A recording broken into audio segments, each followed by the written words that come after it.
Hey guys, Chad Shoop here with my latest quick takes video. I got a quick rant kind of wrapping everything up that we're seeing here going on in the stock market, such as, is this a bull market rally?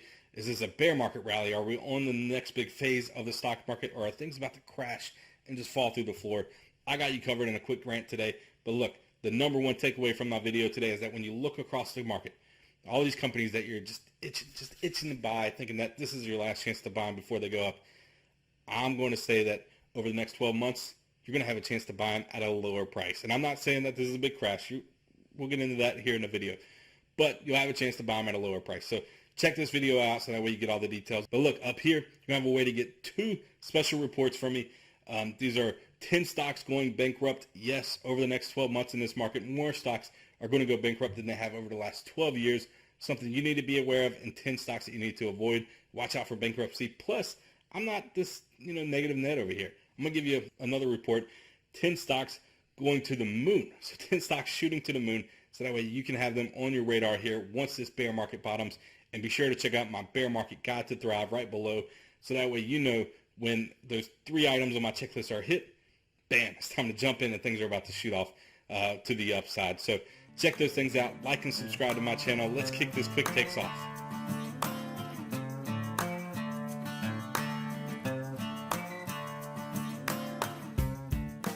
So what's next? I'm sure that's what's on everybody's mind. But the number one takeaway from my quick video is that this is not your last chance to jump in on the next big bull market run. You're going to have an opportunity to pretty much buy any stock that you see across the board at a lower price than where it is trading today. Mark my words, pretty much every stock, with the exception of a slim few, which I'm not even sure what those would be yet, you are pretty much going to have a shot at buying it at a steep discount to where they're trading at today. And that includes companies that are down 70, 80% here over the last 12 months. So that's a big statement. And I mean, it just speaks to where we're at in this market, that you're going to have another opportunity to buy on a dip. This is not the last chance to buy on a dip if we continue to climb here.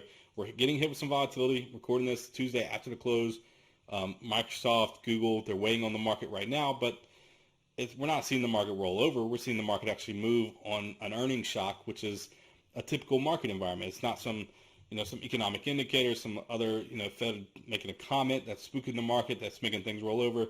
Now we're back to watching stocks through this earnings season, and that's good to see. That kind of tells me that I expect to see this bear market rally continue for another week or two here as we continue to head into November. So that's the positive news, is that this market's going to give us these big bear market rallies that we see, and that you can profit from along the way. But at the end of the day, I think that these market rallies are just intended on bringing in more buyers in the market before it rolls over. They're called suckers rallies for a reason, because they want to suck in your money, then it rolls over again, and then just kind of wipes you out. I mean, then once we hit the big drop, and that's where we've been just kind of trending along here in the S&P 500, the broader indexes, they're down. They were down 20% or so from the peaks, so they're taking a beating. But it's once you get to this point, down 20%, technically a bear market, and then it rolls over from there, where we see another 20% drop in a week or so. That's this kind of stuff that keeps people up at night. That's when people are hitting their 401ks, asking what the heck's going on. That's when things are really starting to hit home. Because right now, it almost looks like a normal market dip, especially from the S&P 500. Not talking about the growth stocks that really had a big bubble pop. The S&P 500 companies that are, have held up somewhat, down 20% or so from the peak, which is a typical, definition of a bear market. But it's a strong pullback here that we're going through, and that people can weather. They can withstand this a little bit. The issue is when it rolls over from here, that's when people start to freak out. That's when people are asking to jump out of their 401ks. I'm telling you, until we hit that point, like we did in 2008, and you all know what it was. I mean, closer to 2009, when you're just in 2008, it was a couple months there where it was just nonstop being beat down. I mean, we had this period like we're seeing now. This was kind of late 2007, early 2008, and then once you got in the mid 2008, it just rolled over. And I mean, that was the housing market just collapsing at that point. The housing market cannot withstand the interest rates that we're seeing today. It's just, this generation is not used to it. You know, people are comparing it to, oh, back in the 2000s, people were spending this much on interest, and you know, it was no problem. But frankly, just people are not used to it anymore. It's not going to go over the same way with a 7% mortgage. And then a big reason for that is because, well, we're sitting on a 3% mortgage on our house. Why in the world are we going to sell it as prices are coming down just to go take out a bigger mortgage? I mean, if you had cash to pay, that'd be different. But to take out a mortgage at a higher interest rate and lock that in for a 30-year period, which is what the standard is now, I mean, it just doesn't make any sense for anybody to really start to move homes. And this housing market's going to tighten up real quick. And I think that that's going to start to show here towards the end of the year, but definitely hit home as we get into 2023. And that's when all the weak economic data is really going to roll out. Once we get into 2023, there's not going to be too much that comes out from now to then. I mean, we'll see it picking up here and there. We saw Ally Financial. They were talking about, you know, trying to account for the people defaulting, the consumers they expect to see a rise in defaults due to interest rates going up, due to the economy slowing. I mean, the Federal Reserve, people, this is what it feels like it's just going over everybody's head, right? This is what we're talking about. The Federal Reserve wants unemployment to go up.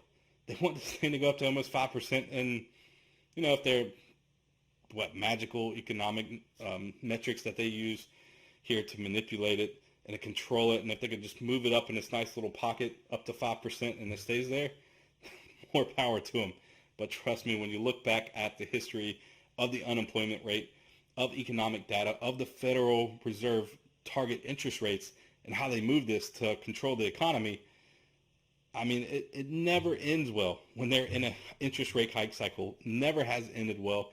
And here we are in the middle of what a lot of people will argue we're already in the recession. We're already going through the recession as we speak, and they're still tightening up this economy. And they're tightening, raising interest rates. That's a tightening cycle.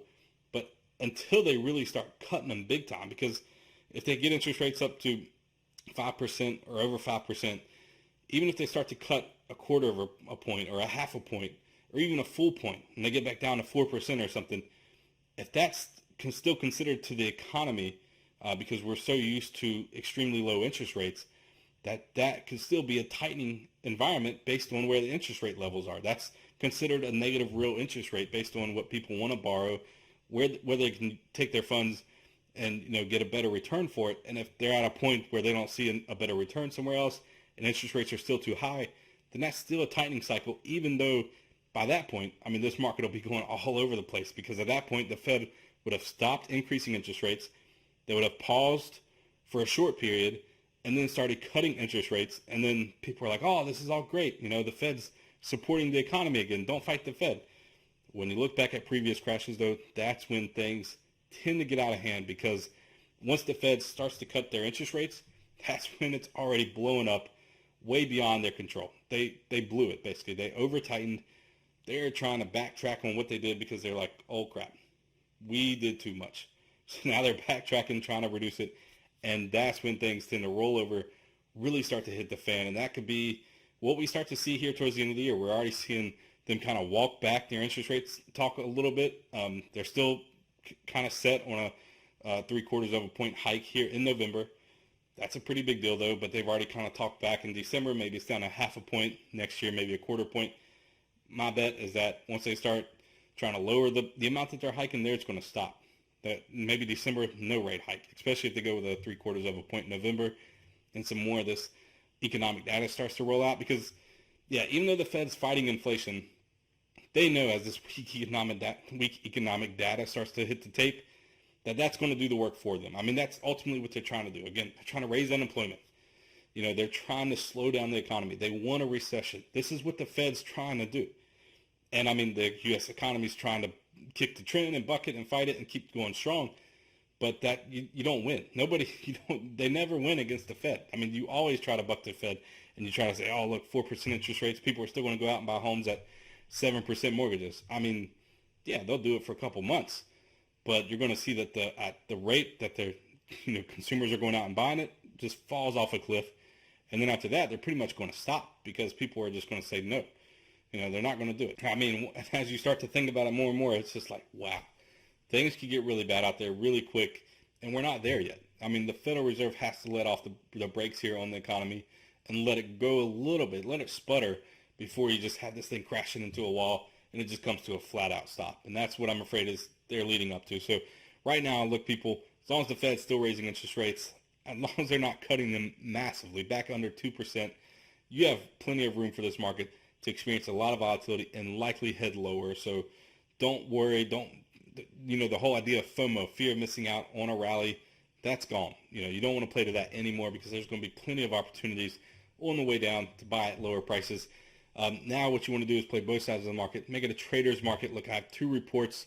Don't forget 10 stocks that are going bankrupt. And I mean, that's huge because look, we don't even think about that anymore, but what we don't realize is over the next 12 months, from now till next October 2023, there's going to be more companies that go bankrupt, especially from the stock market, not to mention private companies, but just companies that were publicly traded, go bankrupt than there has been in the last 12 years. That's what happens in bear markets. And that's what happens when the Federal Reserve goes on an interest rate hike cycle like they have. I mean, that's a big move. So I have 10 companies to watch on a bankrupt list here, potential to go bankrupt here over the next 12 months. And then I have 10 stocks that are expected to shoot to the moon. So 10 stocks going up, 10 stocks likely going down. And that's here as we go through this bear market. The 10 stocks going up, of course, the bear market stills way on those. So it's more of after the fact, but be sure to check that out. It'll be up top. You can click there to get more information and then download them and figure out how to get it because I'm lumping it into my Bank It or Tank It research service that I call Flash Alerts. And this is the easiest way to start following me, the easiest way to start trading, whether it's stocks or options. It's a great way to just jump in and start making some trades in this volatile market on both sides of the directions that we're seeing. So check that out. Make sure to like and subscribe below. And look, my bear market guide to thrive, that is a free guide that you'll see below this video. You can scroll down, click on that, and that really helps set up what we're seeing as far as when it's time to go all in. That's got my 3 simple steps there that once you see these 3 checklists get all checked off, it's time to go all in and it's time to jump into the market, buying hand over fist to make some money on the next big bull market run because it's coming. We're just not there yet. So that's all for my video today. Thanks for watching. Until next time, I'm Chad Schuper.